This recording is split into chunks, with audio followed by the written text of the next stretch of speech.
very much going to focus today, more or less, on the Cosmosis origins, right? That episode came out very recently. I thought it was very inspiring. It was really deep, and right at the beginning of that, you got into some personal experiences. So I did want to start off there, because you don't always get to delve into your experiences publicly.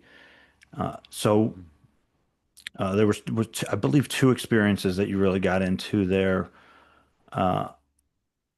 What the so yeah, why don't we just start with the experience with the beings, right? That I don't know what you want to call them, light beings, right? Or something you Yeah, I refer guess to. that's what you would call them. Yeah. I mean, yeah, thanks, James. It's good to be on the show again, by Yeah, the way. welcome Thanks back. for thanks for having me back, and it's great to see you. It's always great to see the great Landolini, UFO Hulk himself. uh, yeah, Origins. So that episode's real different for us with Cosmosis. Of course, we did Cosmosis UFOs in the New Reality, the TV docuseries that people can still find on Apple TV and Prime Video that came out at the beginning of this year. You're in it. You did a great job. I think you're in all three episodes, as I recall. Um, and of course, we have the Cosmosis podcast, and we've recently moved over to Spectrovision Radio, a podcast network. Third Eye Drops is on there too, and Haunted Objects, and Mike Clowen's podcast, and Modern Fairies podcast, and some other great folks that way. Weird Studies, and they're really like video forward with the podcasting thing. And Kelly and I, with Cosmos the podcast, had been a little bit indifferent about whether we were going to do audio or video because partially because most of our audience is actually on Spotify. It's not on YouTube. And part of that is because we used Kelly's old UFO Rabbit Hole RSS feed, and she developed her audience over on Spotify, and she did audio only. And of course, that's kind of the way those things go, right? And but we wanted to really start challenging ourselves. And with my filmmaking background, of course, having directed the TV show, um, kind of wanted to do a different style, you know? And Kelly convinced me to do the cold open that on the TV show we traditionally do with an experiencer before the credits, kind of giving a personal account. I was a little bit hesitant to do it, partially because being behind the camera and being in front of the camera is like pretty taxing already. But um, I I went for it. So that first account, that happened when I was 4. I mean, one thing that folks should know is that, as an experiencer, um, I didn't come forward until I didn't come out publicly until after the experiencer group had already been created. I was doing that in kind of a private way for a while with Stuart Davis and Kirsten, and that was kind of untenable. I was kind of convinced to kind of come forward. Before that, I'd spoken to researchers about my experiences. In fact, I haven't really ever acknowledged it publicly, I don't think, but some of the anonymous accounts in Richard Dolan's book Alien Agendas are me, right? Yeah. Um, so, I talked to and I'd been talking to other researchers, and other researchers had been looking at my case. I think partially because like there's a lot of corroborating people around me, family and friends and exes and partners and things like that, that have had shared experiences with me, people that don't know each other and things like that. And so, some people found that interesting. So anyway, the first experience that I kind of talk about in Origins, I was about 4 years old, and I was in my bedroom. This is in Fort Wayne, Indiana, and I was shoving a bin of toys across my floor. I have a real distinct sense memory of this. Like when you like stub your toe or you grab something that's hot, those kinds of early accidents happen, and those sometimes become kind of tether memories. Those kind of early memories are often the ones that are warnings in a way, or something happening for the first time that really kind of like lodges itself in your brain. Some of my other early memories are like falling out of a tree. You know what I mean? Yeah.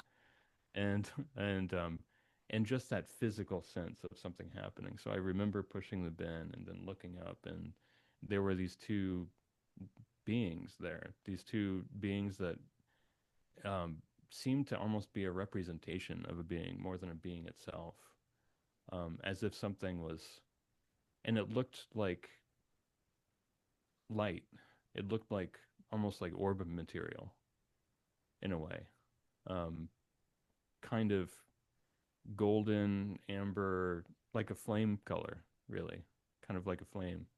And there were two of them, and they were both super skinny Yeah. and didn't have. There wasn't a lot of physical features. The head was super skinny and long, and the limbs. It would almost look like a drawing, like a kid's drawing, like a stick figure, like I said in the show. And they kind of there was like a telepathic connection pretty much immediately, and they conveyed they said like, we know you.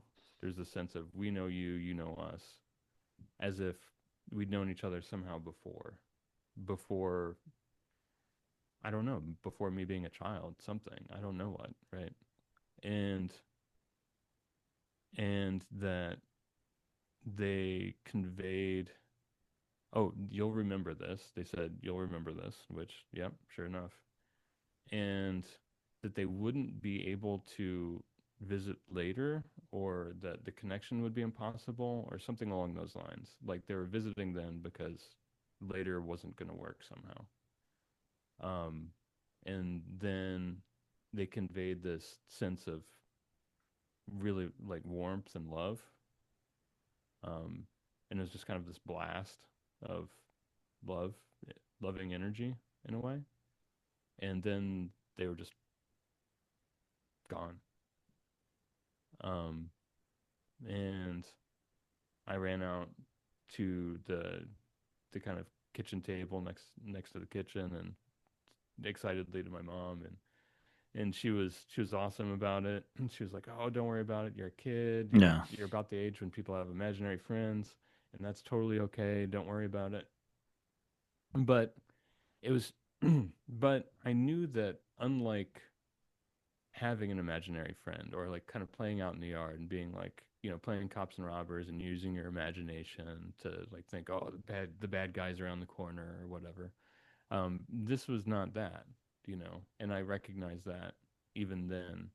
And the way that that has kind of lodged itself as one of my core memories from childhood became really impactful in a way. Um, I don't know the source of what that was. Um, but I think partially because the general spirit of that episode, it's kind of a mini documentary. It's about an hour long. And like we said, Origins, it's kind of about, what led Kelly Chase and I to the field of ufology and really studying anomalous phenomena in general, the paranormal, all of that, and how much of it is kind of baked into our own experiences when we were younger. So yeah, that's the first one. Do you have Yeah, any and questions kind about the of show? I think a good thing to point to in regards to this type of communication with entities, right, is uh, the telepathy tapes. I think has done a really good job in explaining how some of this communication takes place, right? Not so much on a mechanical level, but experientially. It's not just like when you say they conveyed, right? It's not just like you hear a voice, and it's not like that. It's like Totally. an information transfer. Yeah. And I'm speaking from my own experience, but I'm sure, Mhm. for you, it wasn't just like a voice in your head per se, because the way you're talking about how it was conveyed and communicated. Very much so. Yeah, but and then you have a contrast to that with experience with grays, right? Which is what we consider part of the phenomenon, right? An anomalous experience. Yet it's within the same, biosphere of the phenomenon.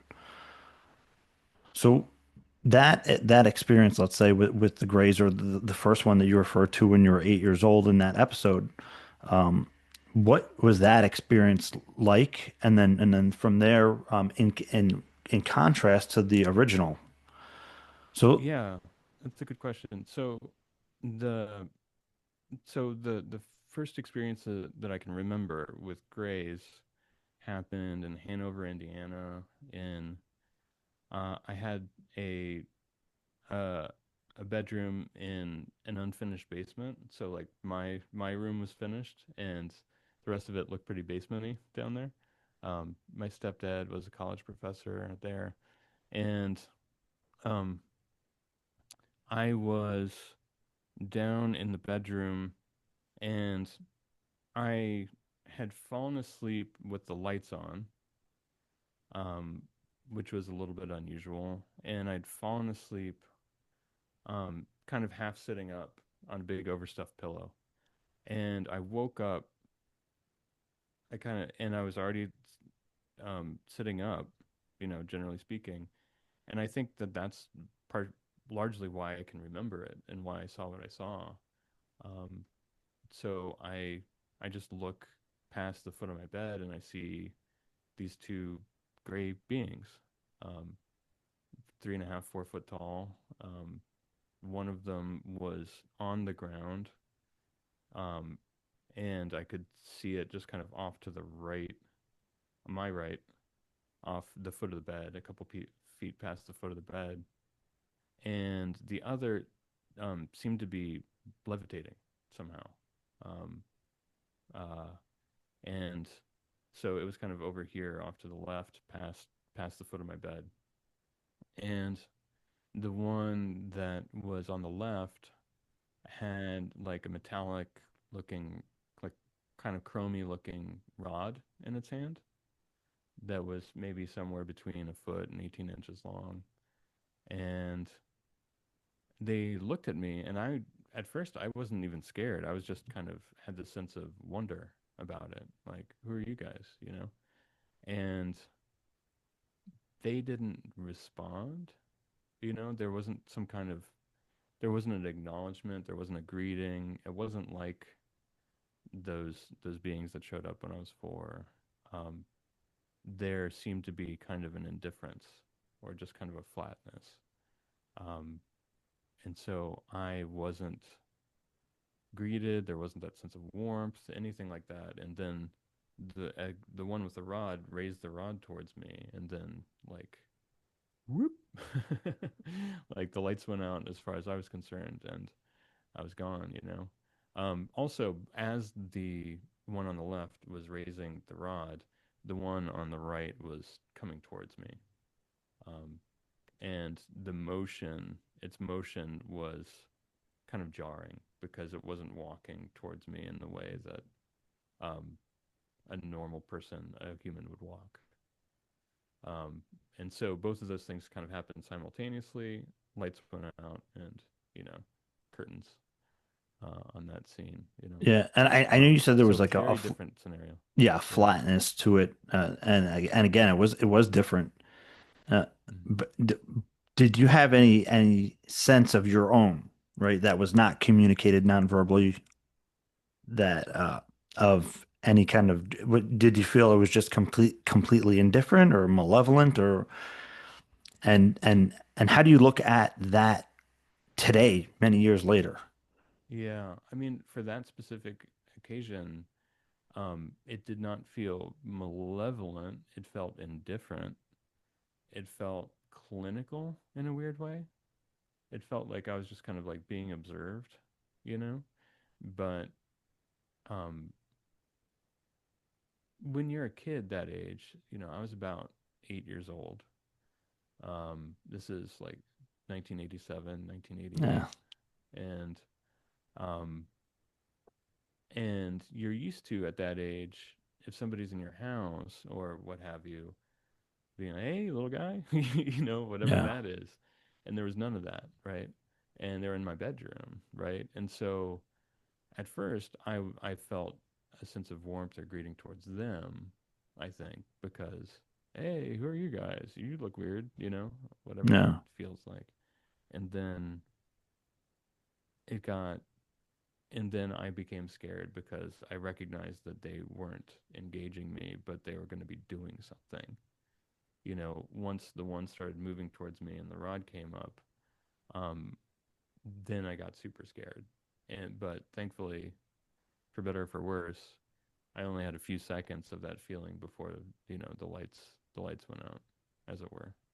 The lights went out for my mind. You know what I mean? Yeah. My memory's gone. Yeah. My like as and I don't know whether like that rod or whatever happened, did I pass out just because I was scared? You know what I mean? Was I made to not remember with whatever was happening right there? Is it some combination of that? Is it my trauma brain erasing things as what happens with people in car accidents and things like that all the time? I don't know what the mechanism is. I don't pretend to know what was really going on there. I don't know if that's like their base state of reality, those beings. I don't know if that's what they look like when they go to bed. I don't know where they came from. I still have tons and tons of questions, and I don't have a lot of answers for what they are or what they were doing there. Um, but you know, again, a very distinct memory, and I was shocked, years later to recognize that other people had similar memories, and that I wouldn't say it's a common thing, but it happened more often than people wanted to acknowledge, right? Yeah. So, And again, you said you don't know, but do you have any idea what they may have been doing or what they were looking for? well, I mean, that wasn't the last time that they came around. Um, the I remember there's an occasion, even just maybe 2 weeks later to a month later, where I saw one again in the basement. Um, and then it was a number of years later, and I started when I was an adolescent, a teen. I had some kind of mysterious situations happen at night that felt very adjacent to this, um, and kind of more shadowy beings, and there being something kind of hidden, right? And um, and then in my early 20s, I again had then became like kind of a pattern where where there would be some kind of like me getting taken at night, and that's where some of the corroboration happens with ex-girlfriends and people staying over and things like that when I was in school and living in my apartment. And at that time, sorry, I don't mean to get away from your question, but I have more memories, though some of them very fragmentary, of what was happening around then. And um, there, I have memories of being like on kind of like a slab, like a medical table, and there being kind of seemingly like medical tests or readings being done, things like that. And it seemed to have something to do with reproduction and DNA, and it seemed to have something to do with that, but I don't know that to be the case. I don't remember ever being told that directly. Um, I do remember a conversation about a mental, again, like telegraphing situation about asking how many times this has happened. And anyway, but I think that if I were to make a guess, it would probably be something close to um, some kind of genetic study, some kind of program analyzing our genetics or what people talk about when they talk about the hybridization program. And but that that could lead you in a whole bunch of different directions. There are a lot of kind of red herrings, it seems like, within talk of hybridization and things like that. And I don't know that to be the case. I'm not absolutely positive of that, but I do think that there's something there. And I do want to make one distinction, which is like, what do I know from my own experience versus what do I know from, running the experiencer group and talking to other people that have had abduction and contact experiences? And like, what do I know from the literature, right? And so those are kind of like three distinct pillars in a way. And I try to like keep those pillars distinct or keep them in mind so that for clarity purposes. Does that make sense? So when you ask like what do Yeah, you I know. know I or think it's what do you very think they were important. doing, I want to stick I'm sticking to like my personal testimony lane there, but then Yeah, I can speculate given the other information that I know. Does that make yeah, sense? yeah. It's very important that you make those distinctions for a number of reasons. One of them being, I mean, people, experiencers, not even just within the experiencer community per se, but anybody who's had some kind of experience where there's open questions, the mind has proclivity to try to fill those gaps, and Yeah. it'll come from the subconscious, and that means wherever you've absorbed information from. And because the mind wants to close those questions, right, Mm-hmm. for a sense of stability and identity and all and very deep aspects of um, being a human being.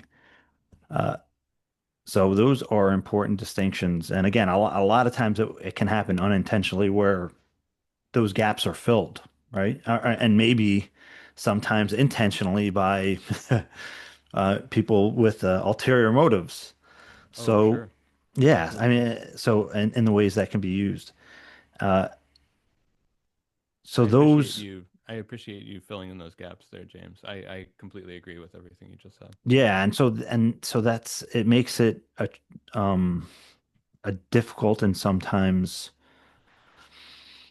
um path of solitude in many ways, and you've helped develop a community in the experiencer group so people don't have to walk it alone as much, right? We have tools now where we're able to communicate and talk, and especially that you've built a community out of the information war zone, right? If we can call it that, where it's not compromised to that level, right? And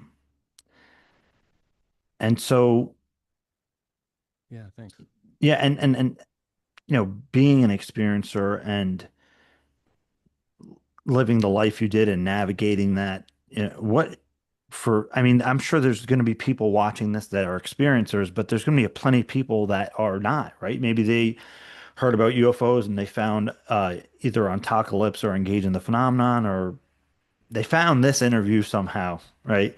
Uh, Hmm. and they're wondering what is it like to be an experiencer? What is the life of an experiencer? What was it like for you to try to maintain the consensus reality, um, your sanity with having Hmm. experiences that are allegedly not supposed to happen, that don't exist, that kind of suppressed or redacted reality. Um, and but you're at the same time you're living it. All right. Yeah. Yeah. Thanks for the question. I don't want to speak for, and I can't speak for all experiencers, of course. And I think that it's important to recognize that, John Mack used the term experiencers initially referring specifically to abductees for the most part. And then he kind of opened it up a little bit towards the end of his life, and now it has these connotations that, for good reasons, that embrace many modalities: out of body experiences, near death experiences, cryptid experiences, um, I mean, what's a gray but some kind of cryptid in a way, right? And um, and so it's important to make that distinction. And I can't speak for all experiencers, but but for me, and speaking for the thousands of people that I've talked to through leading support groups and through the experiencer group uh, community in general, and just out out in the world, um, it can be challenging. It was challenging for me, partially because I felt like there was a secret and that I couldn't share with people from a pretty early age. One thing that benefited me early on is that um, some of these experiences happened, like that situation when I was 4. Um, that happened before I had a concrete sense of consensus reality myself. At that age, you're doing everything for the first time all the time at that age, right? You're having Chinese food for the first time. Mm. You're riding a bike for the first time. You're going on a hike with your dad for the first time, whatever it is, right? And so I was still kind of like shaping what my world was. And I think that that's an interesting point that we can come back to. So we should put a pin in that. Um, because a lot of people that are multimodal experiencers and that continue to have experiences, it seems like it starts off pretty early, if they are that in that kind of boat, right? That John Keel's written about, that I was talking to Stan Gordon about a couple months ago, that Sean Esbjorn Hargens and so many other people talk about these days, right? Um, so uh, the thing is that um, when I was 6, between these two events, right? Um, I lived in a house that had a lot of paranormal activity. So, like my early childhood between 4 and about 9 was just slammed with this kind of stuff. Um, my parents moved into a house in Mishawaka where it was kind of locally known in the neighborhood as the haunted house, right? And things happened starting the first night that we were there. Poltergeist activity, shadow beings, all sorts of stuff. And I know that some people that might be listening that might be that at this point they're like, okay, man, whatever. Yeah. Um, but that's, I also accept that that's kind of what I'm here for in some ways. And also why I de-emphasize talking about these stories sometimes. There's a lot more to talk about. There are so many engaging topics within this discourse, and I I don't want to get stuck in kind of a lane of just doing campfire stories that people either believe or don't believe. And I think that teasing out the nuance in these conversations and recognizing that there's other stuff to talk about is important. That being said, so you know, I recognized early on. So my first kind of understanding of consensus reality, or there being something there, was me living in this house and people in the neighborhood knowing that, me talking to other kids and them having the understanding that that's the house in the neighborhood where weird stuff happens, right? And they were right. And people would want to come play hide and go seek in my house because it was the weird house. Yeah. And I wasn't really allowed to do. I mean, I don't remember that happening except for maybe once. Um, but I recognized that there was a schism. That's when I recognized that this does this stuff doesn't happen everywhere. This stuff doesn't happen to everyone, um, or it seemed to not, right? And so I didn't have that understanding until I was in about kindergarten or first grade, and then I realized that there was kind of a loneliness associated with that, or I felt separate. I felt separate from the other kids in a way, the other neighborhood kids. There's something differentiating me from them, and that their association was that these things are spooky and alluring but also scary and and kind of off off the map in some way. And as that was happening, I was also watching more TV. And of course, back then, we didn't have cable yet. Cable was just kind of coming into play, and so there were only four channels around back then, and for us, and my understanding of the weird would be like whatever were on those four channels, right? And so and you're a kid, so you, you get this highly manicured view of like what's a ghost, and it'll be through like something like Scooby Doo, and then it'll turn out that the ghost is actually some evildoer, right? Yeah. Some local villain, right? Something like that, rather than something actually paranormal.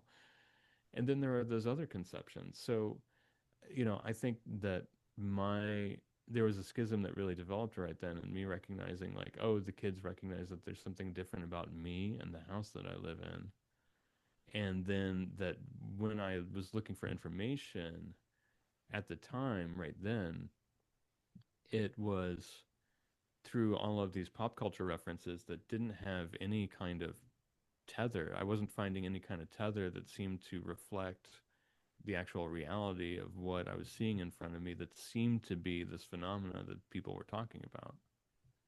Does that make sense? Yeah. And so from that point forward, um, that really kind of shaped through my childhood how I looked at the stuff. And another kind of layer to that is that my parents were their marriage was not doing well in that house. And so it was just kind of this color, this kind of blanket that kind of laid over everything. That there'd be a lot of arguments, and then there would be things before and after, things would be moving around on their own, and that there would be like shadow beings and doors opening and closing and lights turning on and off. And it just kind of contributed to this overall negative atmosphere, you know? And so in that way, I'm very glad that those beings showed up, those light beings showed up when they did, you know, and they showed up when they said that they could, because I'm glad that there is still kind of a glimmer of optimism that I was able to carry forward through those days, because otherwise it could have been pretty dark. Yeah. And coming, all the way to where you are now, uh, do you still have that glimmer of optimism? And how, in retrospect, how do you, take all those experiences? Yeah. I do have a glimmer of optimism. I do. I think that the last few years there have been challenges that way, and that the there are a lot of aspects about paranormal phenomena, talking with other experiencers, the the quote the cover up, all the manifold ways that the stuff is covered up or processed and in ways that are not that don't reflect people's lived experience. Um, there are a lot of negative aspects to that, but I do remain positive. I remain positive about interactions with other experiencers. I have a I'm leading a support group later today that I'm excited about. I I I remain stoked about being in service to that community and being able to have a regular tether to the lived realities of other experiencers from various backgrounds around the world. Um, that gives me a lot of hope. The way that I see people putting together these puzzle pieces and at least finding resonance with each other, being able to find each other, um, being able to learn and grow. And some people they might see one thing, and somebody else sees something that's very similar, and then they get together and they uncover something else. that they wouldn't have necessarily if they hadn't kind of put those two puzzle pieces together. And when I see stuff like that happen, I get incredibly optimistic about our future, um, just our future in general.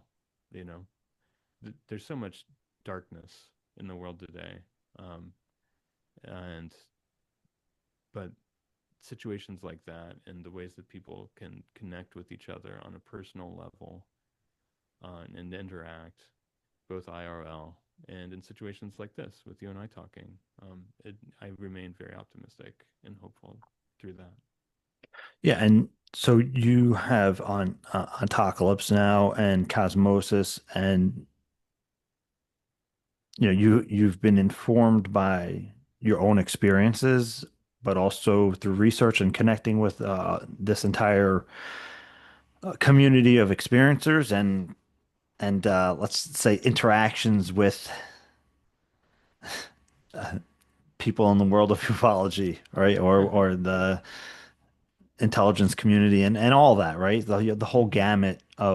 of things Hmm. that that come when you get as deep as you have gotten into all of this, right? Yeah. Hmm. Um, so what is the direction that you and Kelly are taking Cosmosis in with that in mind?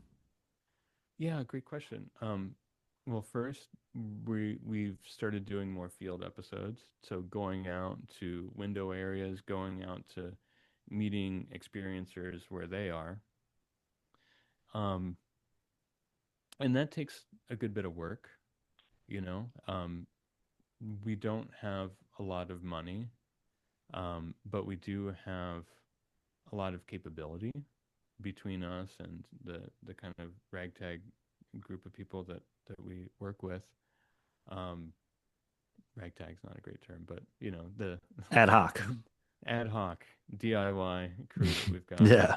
uh, going here, and so getting in our cars, going out, doing the thing, getting testimony, talking to researchers that are more on the ground, that are more working through the cases themselves, uh, talking with the experiencers themselves. I think a lot of what we're starting to pivot towards, and what we've kind of shot and kind of got in the chamber ready to go, is more along those lines, and trying to kind of take a lot of these filters and these barriers that have been kind of put up and these stories that kind of get um, thrown out there in social media. Um, some of those can be great, but there's nothing like being able to get out and talk to the people themselves and get more of a picture from people that have a more direct experience, put it that way. And so I think getting out and doing that more and continuing to do that is going to be important for Kelly and I, both together with Cosmosis and individually with me and the experiencer group, etc.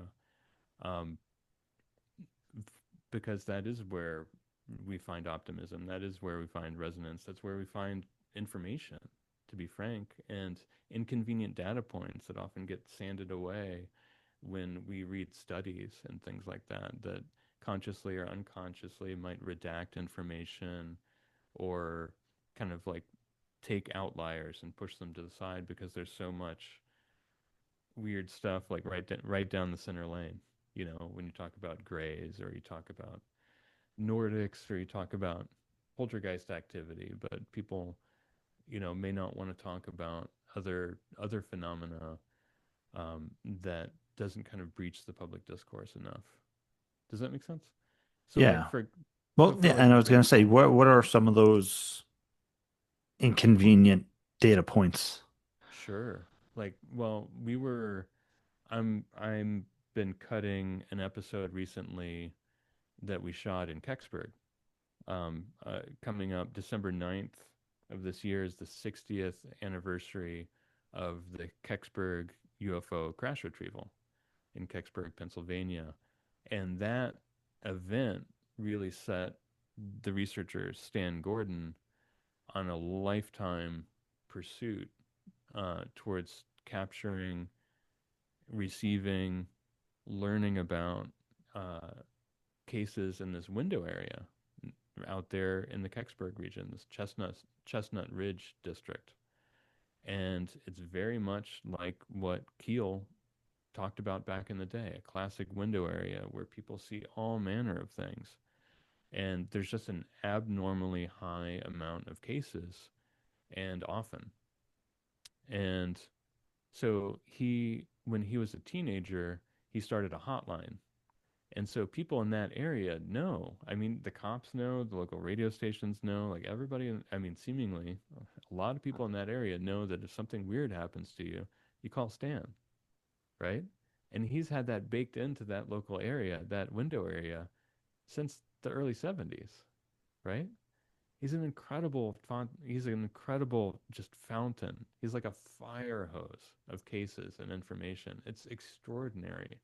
And he has his own ad hoc band of friends that he's developed over the years that have done their own boots on the ground research. It's extraordinary. And some of that stuff, some of those inconvenient details, like there's a lot of Sasquatch cases out there, right?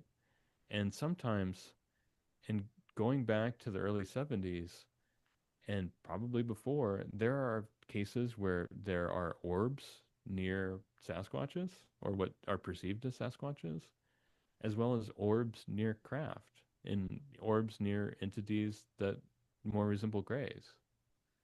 And there are some strange details, like um, Stan showed us a cast that they made of after an encounter happened where somebody looked out their window about 8 feet off the ground and saw these red eyes out the window and saw what looked like a Sasquatch, right?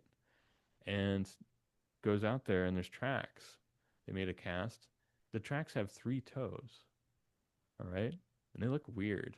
Like most of the Sasquatch prints that I've seen, I'm not the biggest Sasquatch researcher out there. You know, there are people that know much, much more about this than I do. But you know, there's the variability of the morphology of these beings is interesting. One case that he brought up was a case where somebody shot at a Sasquatch, point like kind of point blank, and it and instead of the Sasquatch getting hit, it disappeared in a flash, like a bright, bright flash. And this was a credible witness. Um, I don't know what to say. I don't know what to do about that. You Yeah, know what I mean? correct. Yeah. Where do we go from there, right? And I think that some of those inconvenient details are that if you look at these window areas and if you actually look at the cases, there's a lot that kind of coalesce for some reason around areas of high electricity or high power storage or transfer, which is interesting. You know, when people talk about nuclear, you know, the UFOs are seen over nuclear bases. They're also seen near electrical power stations a lot. And you know what else are? Sasquatch. And that's weird. Ball lightning, quote unquote. Yeah. But like also like but ball lightning or orbs that seem to be intelligently operated, that seem to be as if they have some kind of sentient intelligence of its own, following people around, being curious, seeing like operating almost as we operate drones in the sky. You know, what's that about? And like why would those orbs be near different classes of cryptids, you know?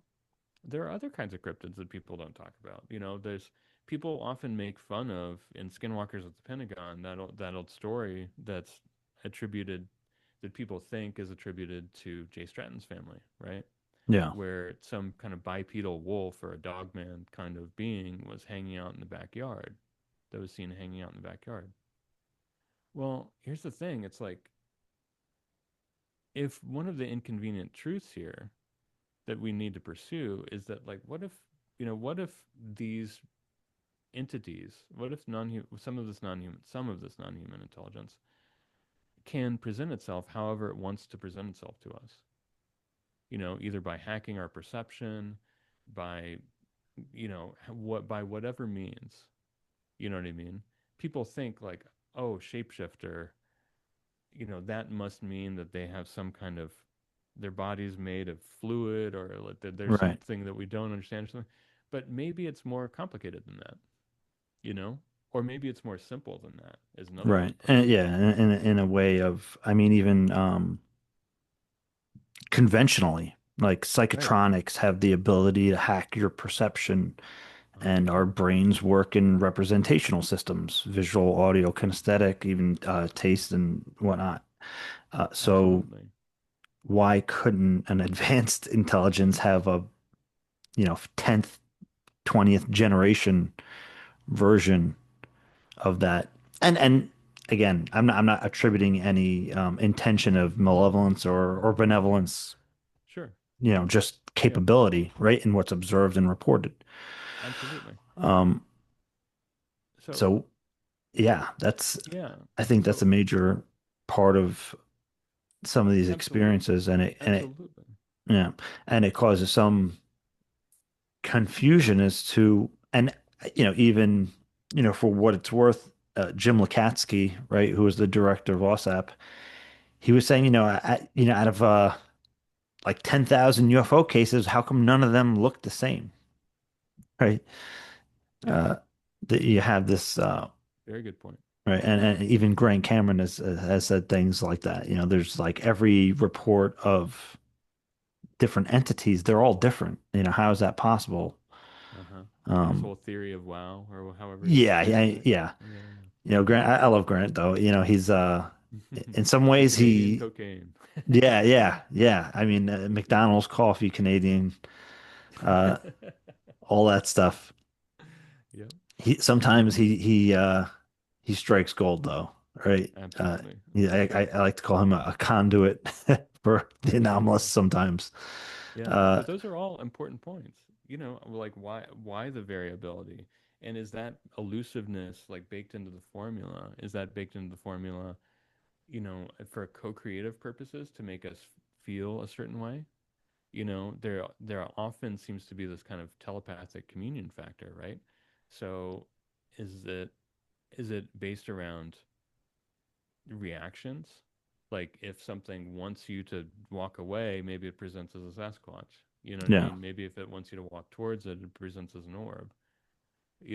I mean, I'm saying maybe. I'm not yeah. saying There's that some that's there. I mean, there does seem to be some kind of feedback, unconscious belief interaction that's going yeah, on in a lot of the yeah. interactions. Yeah, Uh, and I think people weaponize that and they try to use it to say like, oh, that means that it's coming from your mind or something like that. And it's like, well, yeah, there's an aspect of that, but it's much more complicated than that. And there is a very fundamental base reality to this non-human intelligence, call it that, interacting with us. And it seems to have been interacting with us for a very long period of time.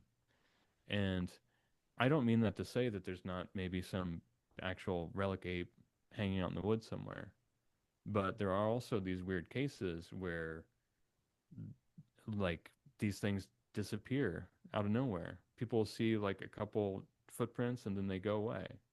People see the same thing with craft, and, and, grays walking through walls or disappearing in a flash of light themselves or other morphology. People talk about different entities changing from one kind of entity to another, like one presenting as a Nordic and then looking different than that afterwards. yeah, So, there's a lot of strangeness here, and I think that if we're going to have adult conversations about this stuff, and I know that you want to have that, and that's why we're here today in part, it's that we have to get past this kind of cringe or factor where it's like, oh, he says that there's a 6 foot tall wolf, or he says that there's an 8 foot tall this, or he says that there's this or that. the Dino Like, look at Beaver. the, Yeah, yeah, Dino Beaver. Look at the surrounding phenomena. Like, what else were they talking about? Were they talking, was there like a weird cone of silence? Did it feel like time slowed down? Did you see orb phenomena? Like, there's so many other characteristics of this type of situation that that might bring more coherence or more resonance between some of these seemingly disparate cases over the course of decades. Absolutely. Yeah, and we were talking about the Ontocalypse before and Cosmosis and what direction you guys were going in. And I guess you could say early on in your journey, you guys came up against an incident, right? People have been talking Mm-hmm. about it. You guys in the Q&A you addressed it and there was this weird cutoff. I'm sure everybody's curious about that. Kelly jumped on a spaces afterwards and was speaking about something that happened to you guys in the fall of 2023. I know Mm-hmm. everybody's going to be curious as to what that is, and I think maybe Kelly's talked about it a little bit more. And what can you say to that? Okay. Yeah. I think some of the questions about like, m- yeah, something, and it was less about one incident. It was more about kind of a period of time, Yeah, and that to a degree is still happening. There's kind of a concentration of activity around that time.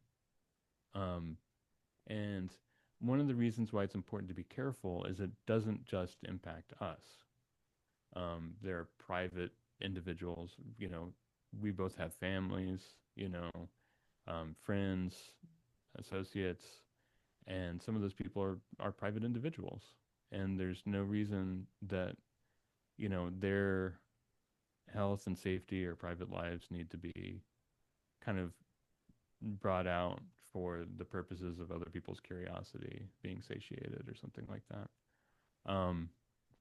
And also because um, Kelly alluded to it in the Origins episode itself. There were very direct threats around that time, um, and it was communicated very clearly over months to not speak in more depth about certain things. So what I can say is that we became aware that there were a few incidents where we were kind of behind the curtain and we saw things that we weren't supposed to see. We learned things that we weren't supposed to learn, and without being too vague about it, we learned that some people that presented themselves one way were actually another way, and um, that maybe they had ulterior motives. Maybe they were more interested in secrecy than advocacy or openness, and that there are a lot of security structures around that, seemingly. When you find out things that you're not supposed to find out about in certain ways, um, or you brush up against certain things, there's seemingly a whole apparatus around that. And there's probably more than one. In fact, it seems certain that there's more than one. So, um, yeah, um, I think that there are certain people that need to be more wary than others. It's no secret in some ways if you start digging that experiencers of certain kinds have been more studied over the years. You know, um, they're going back decades. You can look back and see situations where, like, John Mack's group of abductees were kind of infiltrated by folks that are long term associated with negative aspects of the national security state, tracking this kind of field and looking at human psi abilities, things like that. And just the other day, um, bringing it to this week, Chris Sharp published published a new article in Liberation Times talking about where certain programs are kind of situated within kind of the org chart, right? And one of them was that he mentioned was within the agency, within CIA, regarding trying to figure out NHI intent, right? Among other things. And how would you how would you figure out intent, right? How would you Yeah. figure out the intent? Would you watch a ship flying around in the sky? Would you track it on radar? Is that what you do? Like that probably be part of it because you do want to figure out where they're going. But then after you figure out where they're going, you have to figure out why they're going there, right? So then who do you talk to? Then what do you study? After you figure out where they're going, who do you study after that point? Right. And for experiencers, I mean, how do you think that some of these individuals, maybe somebody's an experiencer as an example, how would they be approached maybe? I mean, what does that look like for them to be It's a great uh, question. It's a fantastic question. I think some people are approached differently. I think some people are approached innocuously. Somebody just kind of happens to show up, at an event and sits down next to you at a conference or, a screening or something like that. Um, Other people, if they've talked about it online on social media, their own experiences and things like that, they might get asked into a study. And there's a long history within civilian UFO organizations, within experiencer organizations, etc., being infiltrated or fully organized, studies being completely organized, but behind the scenes by people that are trying to get a more understanding of what happened with abductees or what has happened with people that have had more cultivated psi abilities for some reason. Those are really the two classes that need to be most wary. And like I think that it's okay to be very clear about that. Super clear about that. yeah, If you're having out of body experiences, you're probably all right. If you had a near death experience, you went to what you thought was what looked like the great beyond the veil or whatever, and you came back, that's awesome. you know, so many situations where I hear about that. That's great. And people that have one-off, UFO encounters or this, that, or the other thing, most of those people are like never going to encounter this. They're never going to encounter this. Brushing up against that, but there's there are certain contact cases, and people again have cultivated psi abilities, remote viewing, other things along those lines, and somehow people became aware of that. um, those those folks should be a little bit more wary. They should probably be more wary about coming forward. They should really look at the kinds of studies that they may be asked into, um, because once that it's like so many people say about so much in ufology, once the toothpaste gets out of the tube, it's hard to put it back in there, right? And if once you start agreeing to like MRIs or having blood work done for gosh sake, or whatever else along those lines, you don't know where that stuff's going to go. People can make you promises, but there's a history. Talk to John Burroughs. yeah, There are a lot of cases out there where people thought they were doing the right thing and heard all this great info about like, oh, we're just trying to figure out what's going on here and we're trying to get the word out and all this kind of stuff. And then people end up feeling some people end up feeling that they were victimized, or that they were made to feel like a lab rat, or that they actually had like strange tests done on them, psychological tests, or tests to kind of like test their mental capabilities. There's all this stuff about RF and EM waves and all sorts of wild stuff once you start digging into that terrain.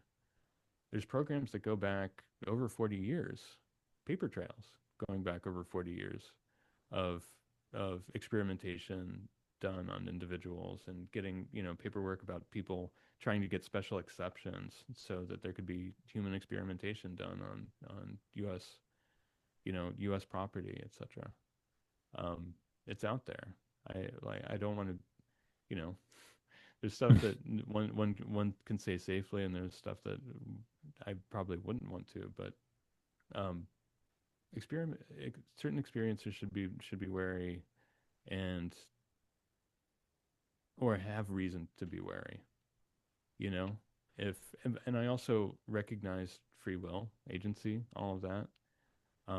But they should at least know that there's a possibility that something could be used in ways that they don't necessarily anticipate or wouldn't necessarily want. Right. And part of this is they're not gonna come to you necessarily, at least most of the time, threatening you, saying, "Give me this, Yeah. give me that." No, no, no, no. They're It's always gonna, the carrot's better than the stick, like 100%. Or they'll, yeah, in my experience and from what I've heard from many people, like often the carrot comes out first, and as small of a carrot as possible. You know what I mean? yeah, It's like, but keep going. Go ahead. What were we gonna yeah. I say? mean, there's cases even, uh, you know, for again, for better or worse, it's in the mythos, right? It's in the UFO conversation or history is even Stephen Greer, right? He was approached by the head of Army intelligence, right? Talking about you know the psi stuff, the contact, Mm-hmm. um, whatever you say about what he was offered. That there was some kind of recruitment process, and there was actually at an abduction conference when it happened, believe it or not, in Mm-hmm. 1992, I think. Mm-hmm. Yeah, so yeah, individuals are approached. I mean, let's let me just state the obvious. Chris Bledsoe, right? Mm-hmm. You have Yeah. just His sworn, whole book's kind of again. about it. Well, In a right. way. Well, and again, Stephen Greer was more or less the Christopher Bledsoe of the 1990s in the sense where he was sworn by all these intelligence people, and but at the Mm-hmm. same time, the Disclosure Project came out of it. Mm-hmm. But there's examples of people who have played nicely, and there's Right. a case where I would say, in my opinion, with somebody like Dr. Stephen Greer, is they created a Frankenstein that they couldn't put back, in a Mm-hmm. sense. Right. Not to say that there's no interplay of influences and misinformation and utilization of those kind of assets, but yeah, that's a thing, right? No, I think those are important names to bring up, and it's challenging, right? Because there's so much smoke that happens in a situation like that where people tell you all sorts of things, and you say like, Greer turned into kind of a Frankenstein's monster kind of scenario, right?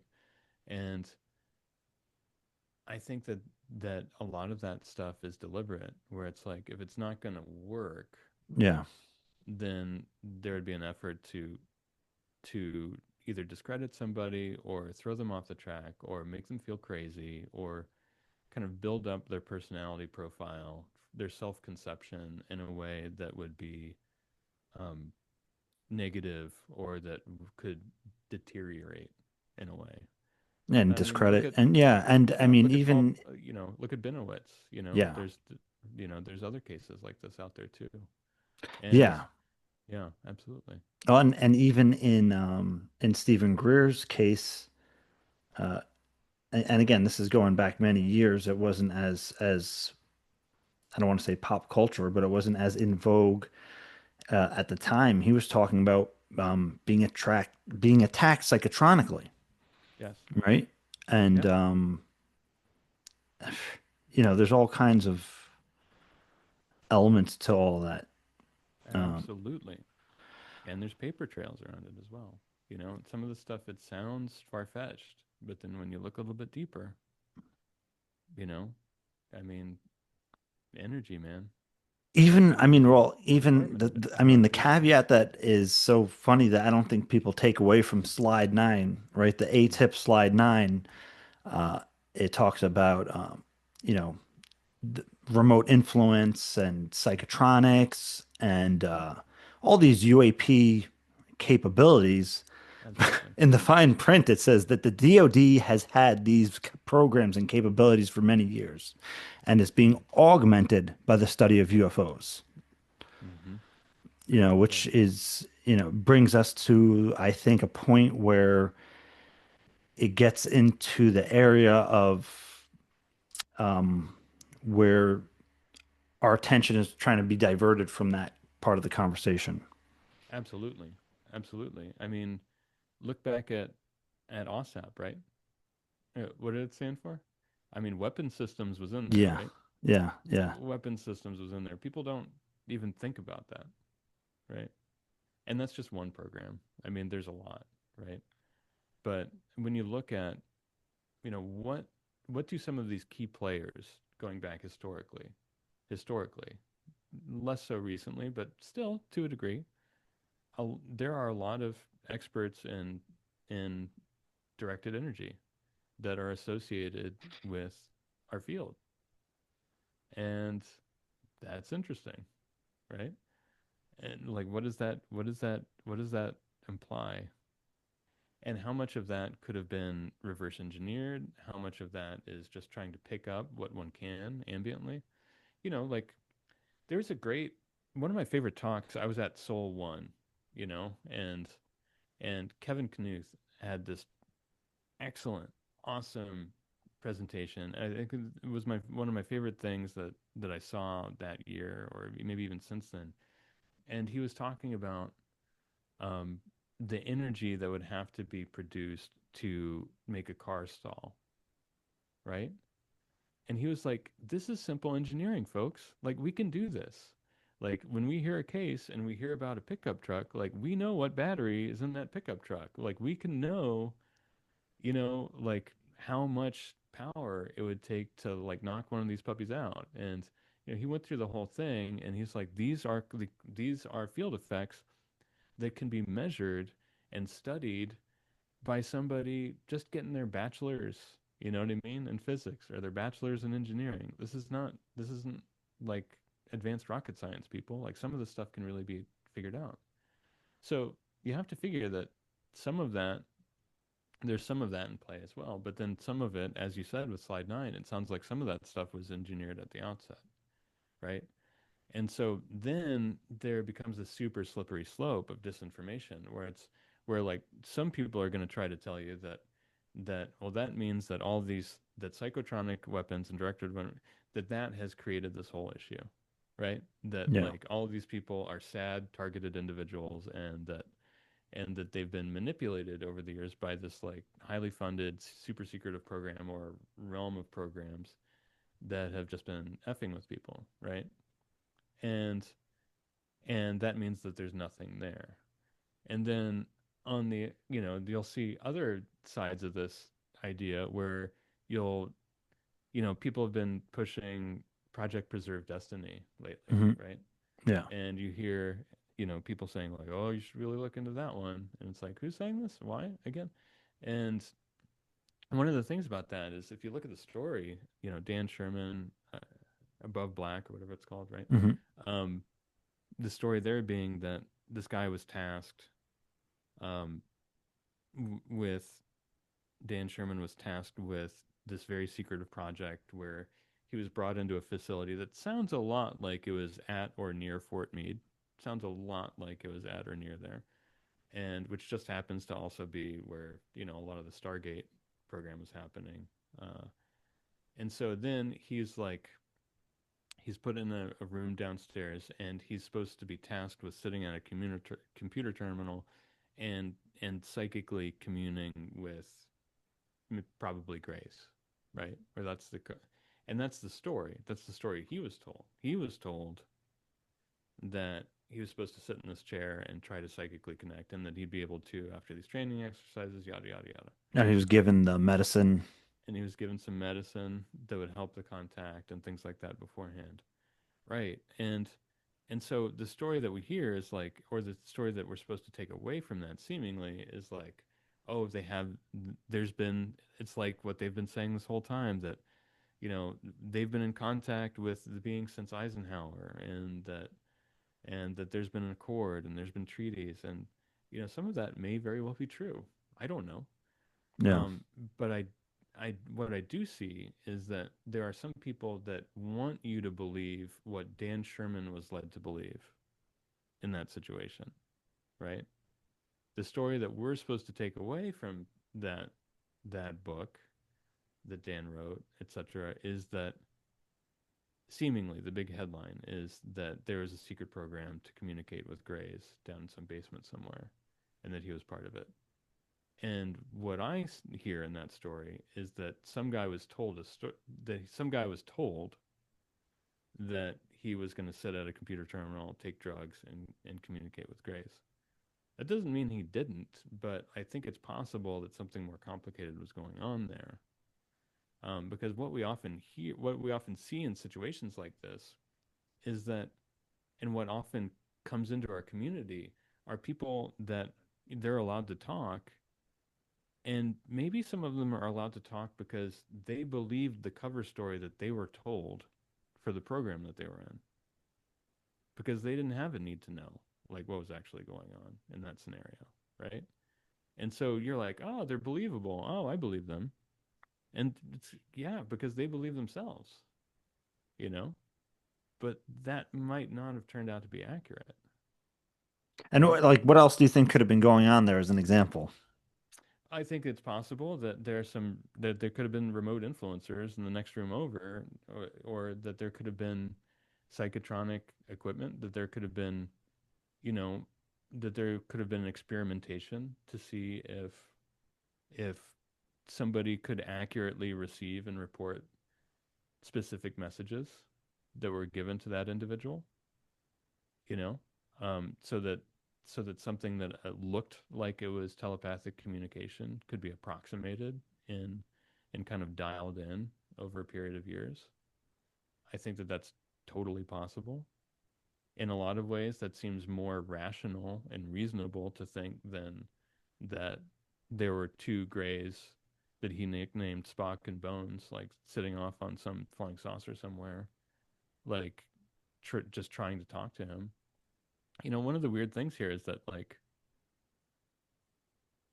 you know, I was talking with um a an abductee who actually was part of the kind of Hudson Valley wave way early, and he said, one of the things that bugs me about that story is that, like, when the Greys want to talk to you, they usually And just yeah, show up right where you are. They just show yeah, up in your room. They just, like, walls, time, space doesn't seem to matter very much. And usually Greys don't communicate at a distance. And he's right. Greys don't usually communicate at a distance. So what does that say? yeah. And to be fair, we're not trying to discredit Dan Sherman's No, story. no, We're no, just no. we're Not at just all. looking at it from an Trying to look at it from all angles. outside point of view and offering an alternative perspective. Uh, just because if there's information like this coming into the field, we should be able to examine it, right? That's why That's it's right. there. 100%. I So, completely and agree with and you. no harm to anybody. Oh, No, no. and not from us at least, not Totally. from truth seekers. Um, and so, just one more time to bring it back. So from the experience that you and Kelly had in fall 2023, where you bumped up against this apparatus, one or Mm-hmm. more. Mm-hmm. Where does that put you now? It's a good question. It puts me in a zone of, again, wanting to be more in the community of speaking with other independent researchers and experiencers like yourself, and like a lot of people that are going to be in the audience listening to this. Um, it makes me want to be just in more direct, unfiltered communication with folks, and recognizing that grassroots initiatives, truly independent grassroots initiatives, are often where it's at. Some grassroots initiatives, again, you're gonna, like, people are gonna have to look at who's behind some of these, or who's co-signing on some of these grassroots initiatives, because what we've seen all the way back to Nightcap, and maybe even Yeah, before, is that quote unquote they aspects of the national security, apparatus, the intelligence community have figured out early and often how to appear as a grassroots organization in the UFO community and be anything but, right?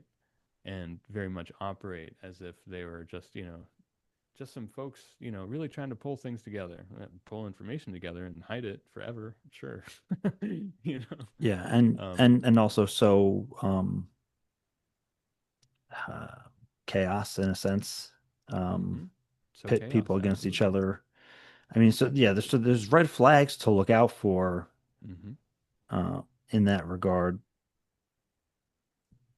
Yeah, But and so that's largely what I'll be doing. I'm going to keep doing. I'm going to redouble efforts for the experiencer group.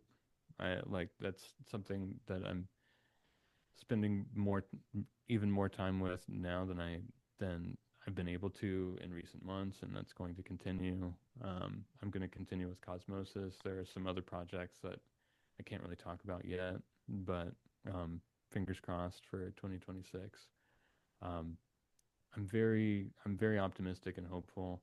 And the thing is that I, as far as that stuff goes, what you were just kind of alluding to and bringing up, I, I'm invested in ufology. I'm invested in experiencers.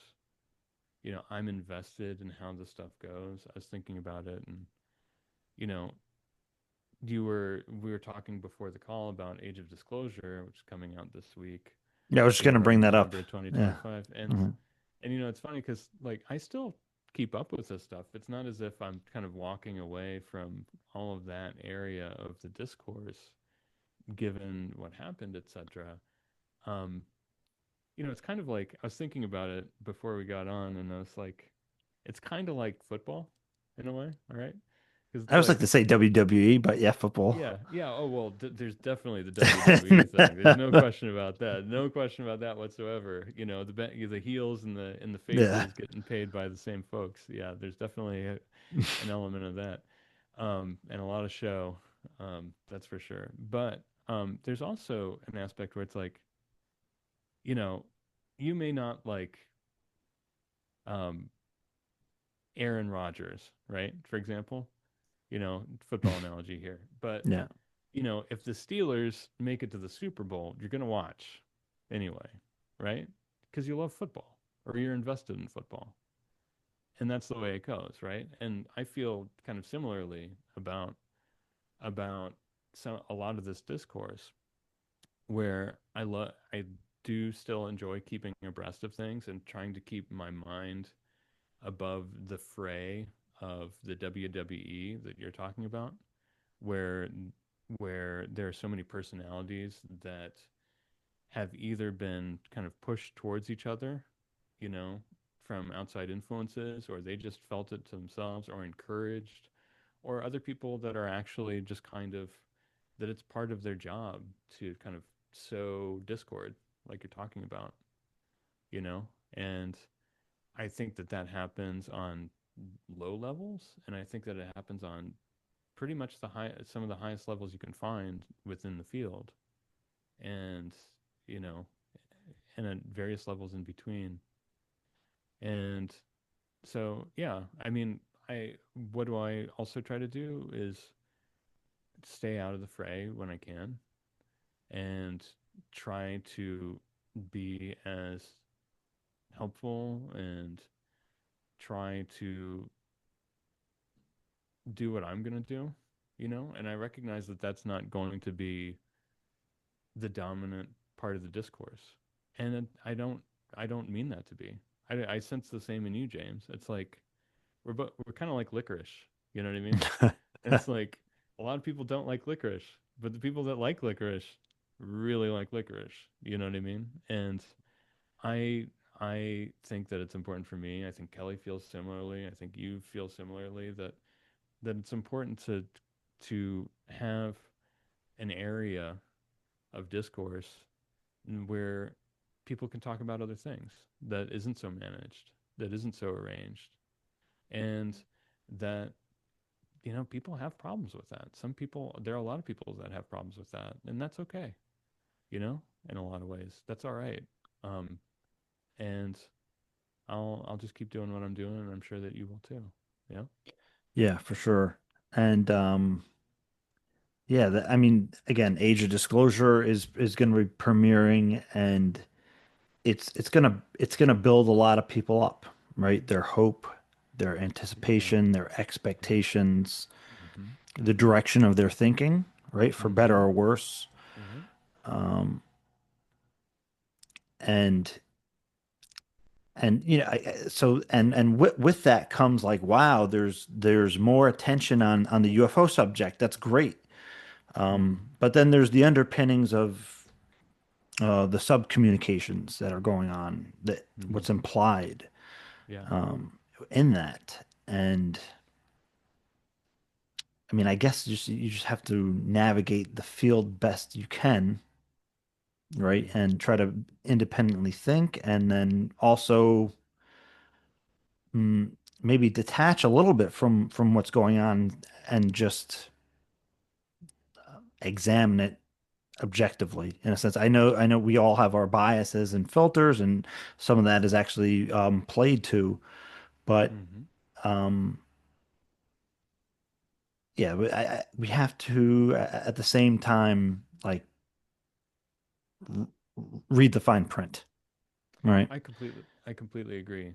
Um, and one thing that I'd add to that is when you're talking about being a little bit detached from it, I think that it's important for people to resist the temptation, and it's very, very difficult. I've done it. I've done it time and time again over years to tie their own self worth or their validation or feeling like they are being represented by something that happens within the kind of DC transparency disclosure narrative.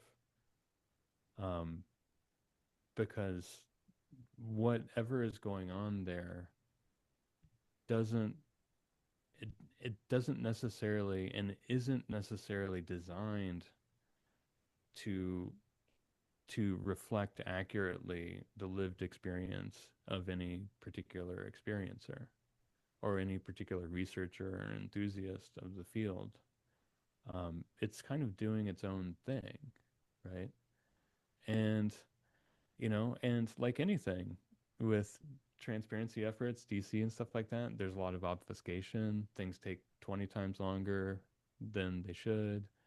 Um, you know, I don't think anybody believes in Congress or maybe, depending on your your background, the executive branch or whoever, there's a lot to be wary about with regard to politics these days and whether anything's getting done. I don't think anybody thinks any like Yeah. it When seems it it comes seems to like other issues, when it comes to other issues, but somehow we've been wired through the narrative or through some of these dominant narratives to think that healthcare might not work, like this might not work, that might not work, but for yeah, some reason UFOs yeah, it's gonna like we can just kind of like Hail Mary that one right through and it's gonna yeah, be fine. And um I expect challenges like that with that for quite a while. But what I do recognize is that we can work on acclimating people to things that do feel more accurate to the perceived reality of what people experience towards, and that there are independent initiatives that really could get at some of the science, that there could be startups or there could be organizations that maybe don't have a defense contractor behind them yeah. or But whatever, yeah, yeah. and But they have to go in knowing that they will be approached in some way to be compromised from the get-go. I mean, that has to be understood. that's true. That, or it seems true. I mean, it would be hard to find examples to the Whether it's contrary, an right? If investor or I mean, some, if what they're doing is actually succeeding at what it's supposed to right. be doing, yeah, So that's tricky. absolutely. And I mean, I got to have you back on, especially for Yeah, there's a whole nother or an extended conversation to be had. I want to have you back on too with Kelly. Oh, sure. Yeah, I mean, there's a lot to discuss, and I think that people will appreciate this conversation. And I hope so. Yeah, I hope they do. I mean, And I if they certainly don't, did. I certainly did. So me too. And if they don't, we've always got next time, right? yeah, Maybe next if they episode. don't, we're just gonna have this conversation over UFO Supper Club. That's it. There we go. Yeah, and it'll just be you and me, and at least one chicken entree, right? Um, maybe Too. two. Too. Classic. Yeah, but it's great talking, Jay, and the links for everything about Cosmosis, Ontocalypse, are going to be in the description. I encourage everybody to follow the work that Jay and Kelly are doing, and they'll be back on here again, and we'll be talking soon. Absolutely. And for any experiencers out there, uh, A, uh, thanks for listening, and B, the experiencer group does exist. It's a community for like-minded, well, not even. We're a very open-minded community for people from all sorts of various backgrounds within anomalous experience to come together, compare notes and stuff like this. We've got an art club, we've got a women's group, we've got support groups, we've got a book club, we've got all manners of conversation going for people to be able to compare notes, and it'd be great to see you. It's a pay what you wish community. You don't have to pay anything to be a member. With that, thanks so much for having me on the show today, James. I really Yeah, appreciate being here. yeah, absolutely, and I'll be seeing you soon. Absolutely. All right, be well. All right. See you soon, man.